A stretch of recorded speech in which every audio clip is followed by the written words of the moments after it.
What are some of the things that aren't in the Bible that we should be paying attention to? Are you talking about like maybe that? What's that? Is it the Book of Enoch?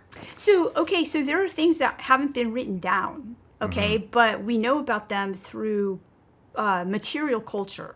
So we know a lot about Christianity by what they decided to put, like, okay, see these beautiful paintings that you have in here? Well, I know a lot about you by looking at those paintings, right? I know that your friend painted them. I honestly thought that they were photos. Like, that's some artistic talent right there. What that means is that what is most important to us, we tend to make images of. And so the early Christians, not all of them could read or write. So they had material culture, and you see these in like the catacombs. And so this is where they buried their dead, and they hid out because they were being persecuted by Rome.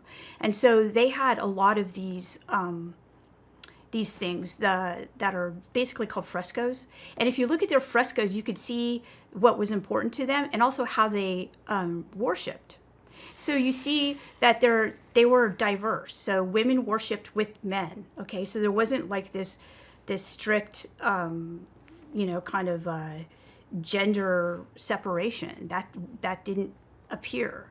There are some written things that we should pay attention to, and some of those things we found only in the 20th century because we still do archaeology.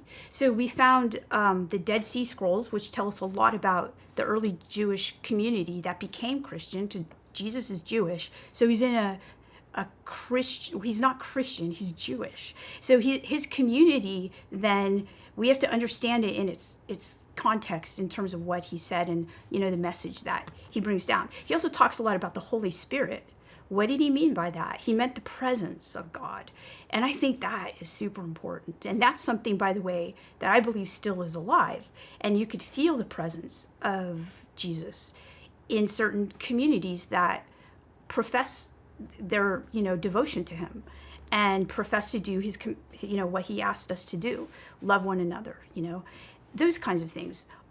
So that's not in the Bible, right? Although we could use the Bible to help us create this community of believers. He also instituted a community of people to carry on